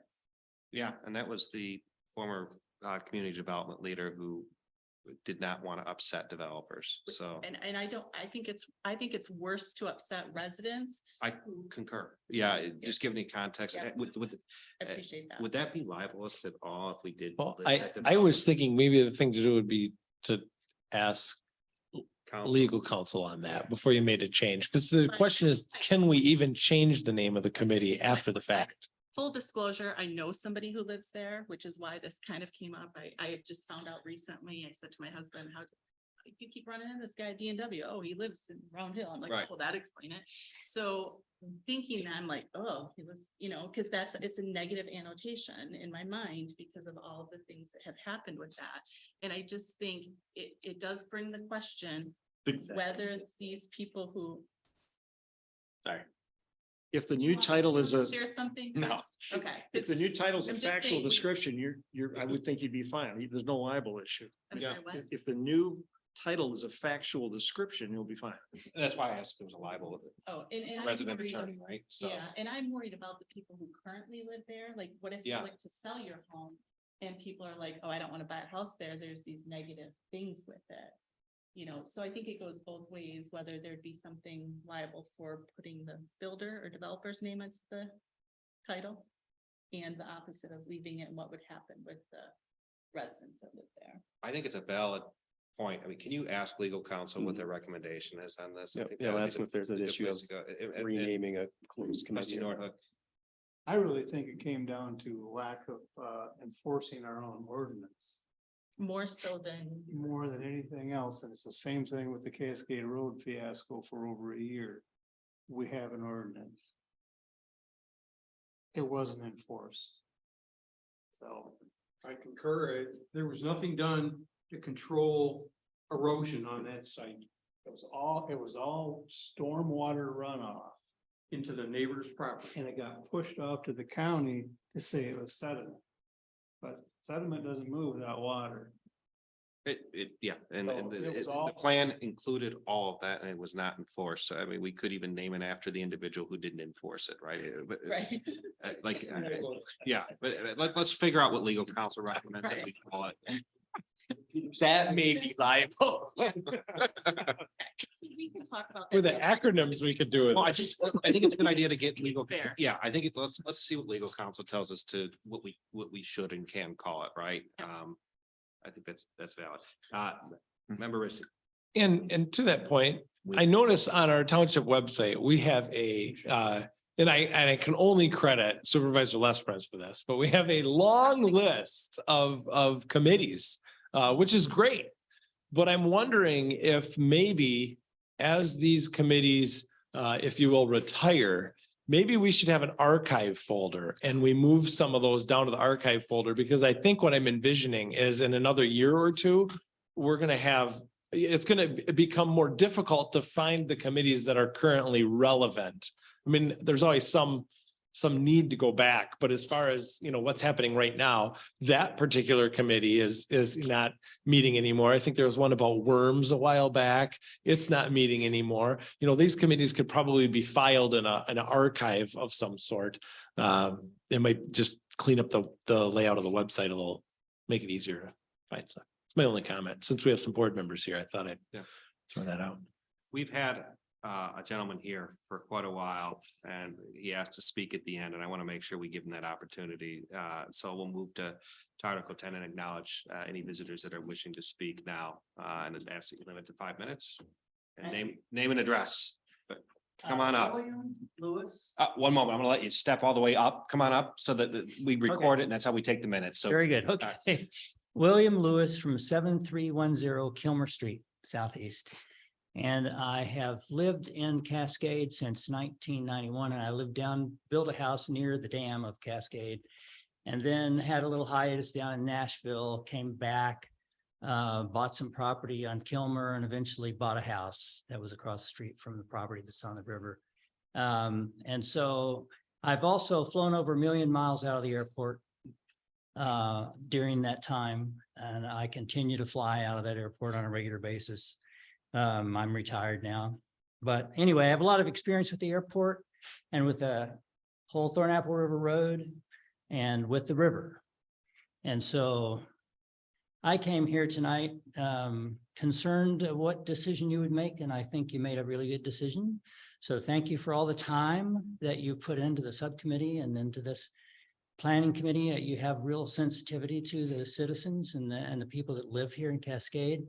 I also want to acknowledge the money that's been invested by the developer that's bought this property, that we don't want to go industrial, that perhaps there's a way the citizens or the township could raise money and buy that property back and make an environmental area, as long as it doesn't put birds in the engines of the planes. But that's for other consideration. And the main thing is, if you look at the red areas on the north, there's an exit on 36th Street from the expressway right into that area. So fine, develop that. There's also Patterson and M36 where you have that craft and over to the Beltline, over to the airport. Develop that, great. I mean, that's beautiful. It creates jobs and income, but this area where there's a 2-lane road and already a lot of residential traffic, to add an industrial area would be really impactful in a negative way to a lot of people that live where I live, but beyond where I live in my neighborhood. So all of this was brought up by you, and I really appreciate it. I'm concerned about sediment going into the river from developments. Like you said, people don't always obey the ordinances. I'm concerned about pollution runoff from an industrial area. I want to be able to keep fishing in the river and have healthy fish and enjoy the recreational opportunities. So I just want to thank you. You have all the things that I was concerned about, individuals have you raised. Thank you for being aware of the citizens and of the area. It's a beautiful area, and we'd like to keep it as peaceful as possible and as safe as possible. But we do appreciate that we do want jobs and additional, tax revenue as well. And so thank you for your work tonight. thank you, Mr. Lewis. Thank you. Do we have anybody else that wishes to speak? Do we have anybody on Zoom?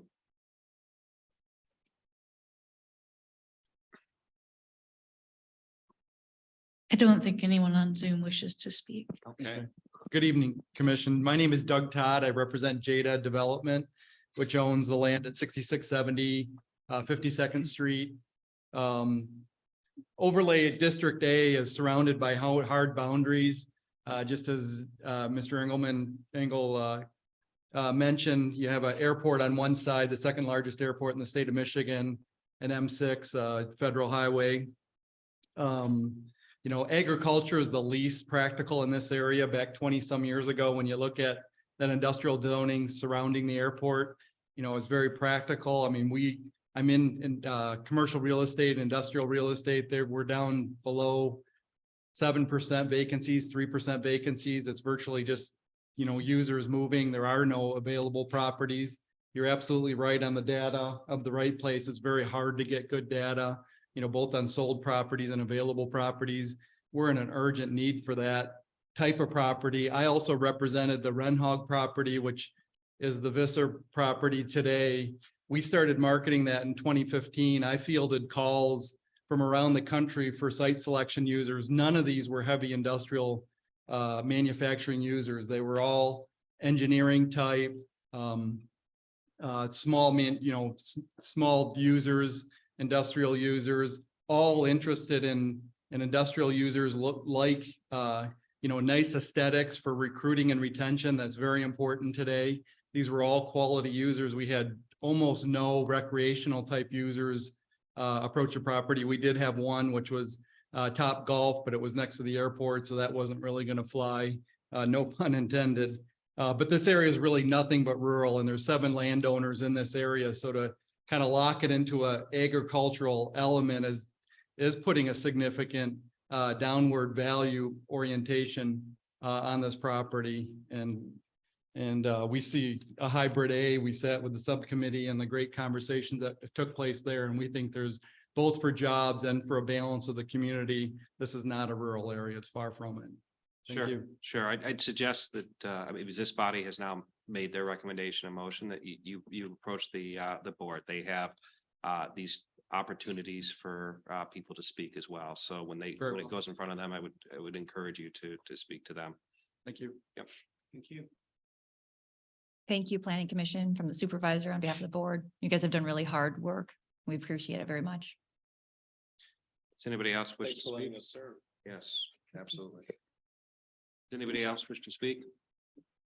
All right, can I hear a motion to adjourn? So motion to adjourn. Support. Moved by member Engel, supported by member Rissy. All those in favor say aye. Aye. Good night. Thank you all. It's just a shutdown, right? Yeah. What I expected you.